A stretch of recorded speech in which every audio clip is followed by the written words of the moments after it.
நண்பர்கள் அனைவருக்கும் வணக்கம். இன்னைக்கு இந்த காணொலியில ஒரு அருமையான கதையை தான் நான் உங்ககிட்ட சொல்ல போறேன். கண்டிப்பா இந்த கதை உங்க எல்லாருக்குமே பிடிக்கும்னு நம்புறேன். ஒரு கிராமத்துல கரும்பு தோட்டம் இருக்கு. ராஜ்வீர் அப்படின்றவர் தான் இந்த தோட்டத்தோட உரிமையாளரா இருப்பாரு.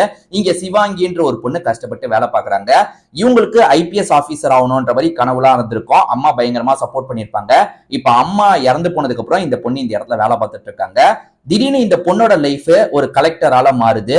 எப்படி இது நடந்தது அப்படின்னு சொல்றதுதான் மீதி கதை. கண்டிப்பா இந்த கதை உங்க எல்லாருக்குமே பிடிக்கும்.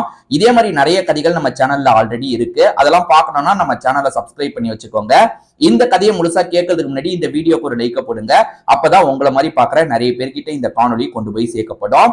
நமக்கு இந்த கதையோட தொடக்கமே ஒரு கரும்பு தோட்டத்தை காட்டுறாங்க. இங்க சிவானின்ற ஒரு பொண்ணு கஷ்டப்பட்டு வேலை பார்த்துட்டு இருக்கா. கூலி வேலை மாதிரி தான் பார்த்துட்டு இருக்கா. ராஜ்வீர் அப்படின்ற நபர் இருக்கார்ல, உன்னோட அம்மா நிறைய கடன் பட்டிருக்காங்க, அதுக்கு நீ வேலை பார்த்து தான் கழிக்கணும் அப்படின்ற மாதிரி சொல்றான். அதே சமயம் இந்த பொண்ணுக்கு ஒரு 24-25 வயசு தான் இருக்கும்.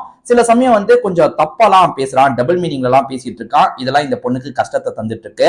அம்மா இருந்த வரைக்கும் இந்த பொண்ணு சந்தோஷமா ஒரு லைஃப வாழ்ந்திருப்பாங்க. ஆக்சுவலா அம்மா நல்லா படிக்க வச்சிருப்பாங்க. 12th இந்த பொண்ணு நிறைய மார்க் வாங்கியிருப்பா. ஒரு நல்ல காலேஜ்ல படிச்சிருப்பா. இவளை பொறுத்த வரைக்கும் ஐபிஎஸ் ஆபீசர் ஆகணும்ன்ற மாதிரி கனவு இருக்கும். அம்மா இருக்காங்கல்ல, இந்த கரும்பு காட்டுல தான் வேலை பார்த்திருப்பாங்க. அம்மா கஷ்டப்பட்டு தான் பொண்ணை படிக்க வச்சிருப்பாங்க. பொண்ணு ஐபிஎஸ் ஆபீசரா மாறணும்னு ஆசைப்படுறாள். அதுக்கும் நம்ம சப்போர்ட் பண்ணணுன்றதுக்காக அம்மா உடம்பு முடியாத சமயத்துல கூட பயங்கரமா வேலை பார்த்து பொண்ணுக்காக எல்லா செலவையும் பண்ணியிருப்பாங்க. நிறைய புக்கெல்லாம் இந்த சிவாங்கி வாங்கியிருப்பா. அம்மா திடீர்னு ரொம்ப உடம்பு முடியாம தவறிடுறாங்கல்ல, சிவாங்கியால இந்த விஷயத்தை ஏத்துக்கவே முடியல. அம்மா இறந்து போனதை நினைச்சு பயங்கரமா ஃபீல் பண்ணிட்டு இருக்கா. இந்த மாதிரி சமயத்துலதான் இந்த ராஜ்வீர் இருக்கான்ல, என்னோட கரும்பு தோட்டத்துல நீ வேலை பார்க்கணும் அப்படின்ற மாதிரி சொல்லியிருப்பான். அதாவது உன்னோட அம்மா ஏற்கனவே நிறைய கடன் பெற்றிருக்காங்க, அந்த கடனை நீ கழிக்கணும் அப்படின்ற மாதிரிலாம் சொல்றான். என்ன பண்றதுன்னு தெரிய மாட்டேங்குது. ஏன்னா அம்மா படிப்புக்காக அப்பப்ப இவர்கிட்ட காசு வாங்கியிருப்பாங்க போல. இவர் ஜமீன்தார் மாதிரி இந்த ராஜ்வீர் அப்படின்றவரு. சோ இவர்கிட்ட காசு எல்லாம் வாங்கியிருப்பாங்க போல. அதெல்லாம் கழிக்கிற நிலைமை இப்ப இந்த பொண்ணுக்கு தானே வருது. இந்த பொண்ணுமே இப்ப அந்த தோட்டத்துல வேலை எல்லாம் பார்த்துட்டு இருக்காங்க. ரொம்ப கஷ்டமா இருக்கு. நம்மளோட கனவு எல்லாமே அம்மா போனதுக்கு அப்புறம் போயிருச்சு அப்படின்ற மாதிரி இந்த சிவாங்கி ரொம்ப ஃபீல் பண்ணிட்டு இருக்காங்க. இந்த மாதிரி நிலைமையில கலெக்டர் இருக்காரு பாத்தீங்களா, சிவாங்கியை தேடி இந்த இடத்துக்கு வந்துட்டு இருக்காரு. அவங்க இந்த இடத்துல வேலை பார்க்கறது அவருக்கு தெரியுது. என்ன ஏதுன்ற மாதிரி ஆளுங்க கிட்ட விசாரணை பண்ணி இந்த இடத்துக்கு வந்துடுறாரு. வந்தவர் கிட்ட இந்த பொண்ணுமே ஒன்னும் புரியாம என்ன தேடிட்டு இருந்தீங்களாமே எதுக்குன்ற மாதிரிலாம் கேட்கும் போது கலெக்டர் ஒரு இடத்துக்கு போய் பேசலான்ற மாதிரி உட்கார வச்சு இந்த பொண்ணு கிட்ட பேச ஆரம்பிக்கிறாரு. அது என்னன்னா அம்மா தவறதுக்கு முன்னாடி உடம்பு ரொம்ப மோசமான நிலைமைக்கு போகும் போதே அம்மா ஒரு லெட்டரை இந்த கலெக்டருக்கு அனுப்பி வச்சிருப்பாங்க. நிறைய பேர் லெட்டர் அனுப்புவாங்கல்ல, அந்த மாதிரி கலெக்டர் இந்த லெட்டரை படிச்சுதான் இந்த இடத்துக்கு வந்திருக்காரு போல. லெட்டர்ல அம்மா என்ன மென்ஷன் பண்ணிருக்காங்கன்னா, இவ என்னோட உண்மையான பொண்ணு கிடையாது.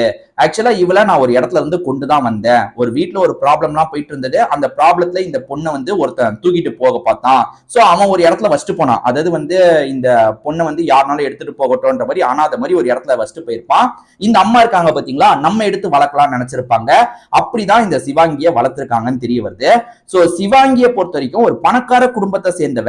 அதாவது இந்த இடத்துல இருந்துதான் நான் அந்த குழந்தைய எடுத்துட்டு வந்தேன். அதாவது இந்த இடத்துல ஒரு பிரச்சனை நடந்தது.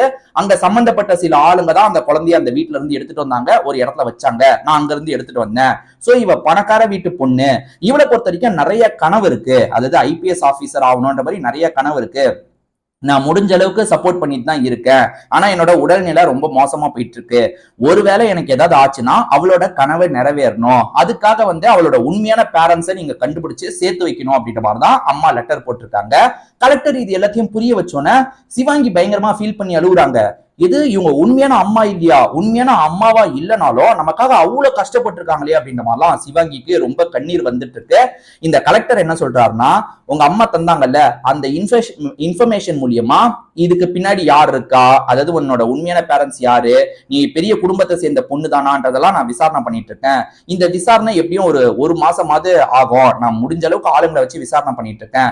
அது வரைக்கும் உன்னோட படிப்புக்கு நான் சப்போர்ட் பண்றேன்னு சொல்றாரு. இவங்க இல்ல சார் அதெல்லாம் வேணான்ற மாதிரி சொல்லும் போது, இல்ல என்ன நடக்கும்னு தெரியாது, நீ கண்டிப்பா ஒரு பெரிய குடும்பத்தை சேர்ந்த பொண்ணுன்ற மாதிரி உன்னோட அம்மா முழுசா நம்புறாங்க, நானுமே நம்புறேன். அப்படி இல்லைனாலும் உன்னை படிக்க வைக்கிறது எனக்கு பெரிய கஷ்டம் கிடையாது, நீ படிப்புல கான்சென்ட்ரேட் பண்ணு அப்படின்ற மாதிரி சொல்றாரு.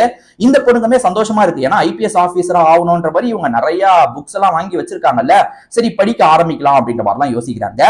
அடுத்த 2 நாள் வந்து வேலைக்கு இவங்க வராம இருக்காங்க. ராஜ்வீருக்கு இது தெரிஞ்சிருதுல, பயங்கரமா பிரச்சனை பண்றாரு. நீ எதுக்காக வராம இருக்க? உன்னோட அம்மா இவ்வளவு கடன் பட்டிருக்கா, நீ வந்துதான் ஆகணும் அப்படின்ற மாதிரி சொல்லும் போது, இல்ல கலெக்டர் சாரே என்கிட்ட இந்த மாதிரி ஒரு விஷயத்த சொன்னாரு, நான் இதுக்கப்புறம் வேலைக்கு வரமாட்டேன், கலெக்டர் சார் உங்ககிட்ட பேசிக்கிறேன்னு சொன்னாரு அப்படின்னும் போது, அதெல்லாம் கலெக்டர் சார் சொன்னாலும் கேட்க முடியாதுன்ற மாதிரி ராஜ்வீர் பிரச்சனை பண்ணிட்டு இருக்காரு. ராஜ்வீர் பிரச்சனை பண்றது தெரிஞ்சோன்னா கலெக்டர் என்ன பண்றாருன்னா ஆளுங்களோட வந்துடுறாரு. உடனே ராஜ்வீர் பம்ப ஆரம்பிச்சிடுறாரு. இல்ல சார் நான் நார்மலா தான் கூப்பிட்டேன்ற மாதிரிலாம் சமாளிக்கிறாரு.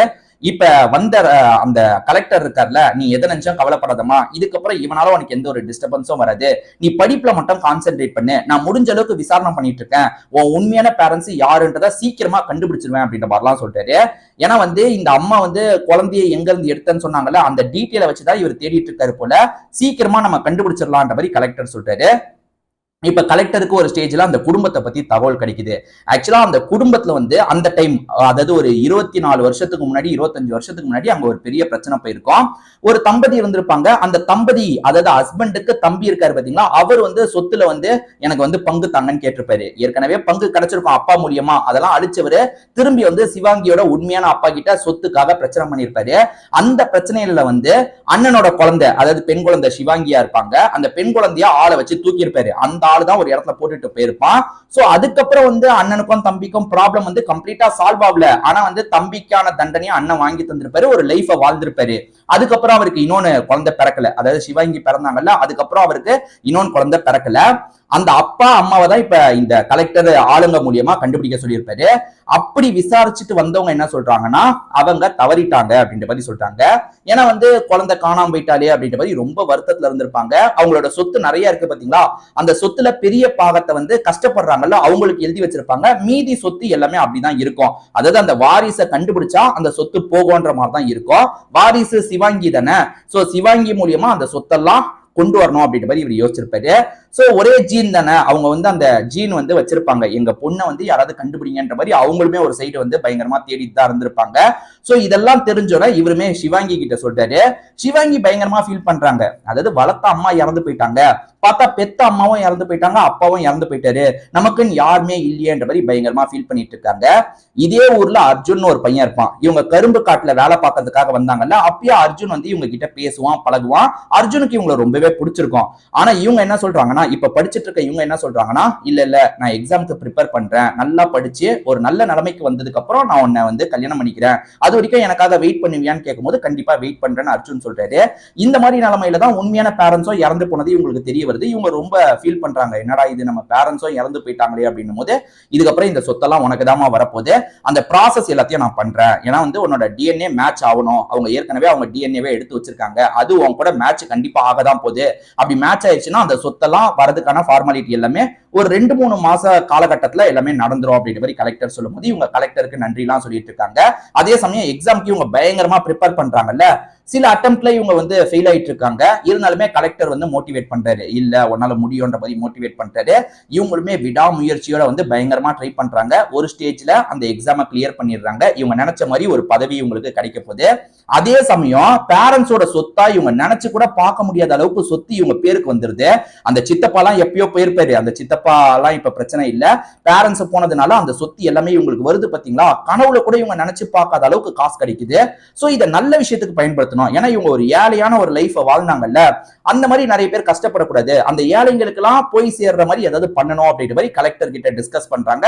கலெக்டரும் இவங்களும் சேர்ந்த மாதிரி ஏதாவது ஏழைங்களுக்கு உதவுற மாதிரி ஸ்கீமை கொண்டு வரலாம், என்ஜிஓ மாதிரி ரன் பண்ணலான்ற மாதிரிலாம் யோசிச்சுட்டு இருக்காங்க. இவங்க நினைச்ச மாதிரியே ஒரு ஆபீசராவும் மாறிட்டாங்கல்ல, இப்ப திரும்பி அந்த கிராமத்துக்கு வராங்க. அர்ஜுன் நமக்காக வெயிட் பண்ணுவான் அப்படின்ற மாதிரிலாம் பார்க்கும்போது அர்ஜுன்மே இவங்களுக்காக வெயிட் பண்ணிட்டு இருந்திருப்பாரு. எனக்காக தான் வெயிட் பண்ணியான்னு கேட்கும்போது அவருமே எமோஷனலாய் ஆமான்ற மாதிரிலாம் சொல்றாரு. இப்ப நம்ம கல்யாணம் பண்ணிக்கலாம் அப்படின்ற மாதிரி சொல்றாங்க. ஒரு ஸ்டேஜ்ல அவங்க 2 பேருக்கு நல்லபடியா கல்யாணம் நடக்குது. இந்த கலெக்டர் தான் முன்னாடி இருந்து எல்லா விஷயத்தையும் பண்ணி வைக்கிறாரு. இதோடயே இந்த கதை முடியுது. கண்டிப்பா இந்த கதை உங்க எல்லாருக்குமே பிடிச்சிருக்கும் நம்புறேன். இதே மாதிரி நிறைய கதைகள் ஆல்ரெடி நம்ம சேனல்ல இருக்கு, அதெல்லாம் பார்க்கணும்னா நம்ம சேனலை சப்ஸ்கிரைப் பண்ணி வச்சுக்கோங்க. இந்த கதை உங்களுக்கு பிடிச்சிருந்ததுன்னா கண்டிப்பா இந்த வீடியோக்கு ஒரு லைக் போடுங்க. அப்பதான் உங்களை மாதிரி பாக்குற நிறைய பேர்கிட்ட இந்த காணொலி கொண்டு போய் சேர்க்கப்படும். திரும்பி வேற ஒரு காணொலி மூலியமா உங்களை வந்து பாக்குறேன். இப்போ உங்ககிட்ட இருந்து விடைபெறேன். நன்றி, வணக்கம்.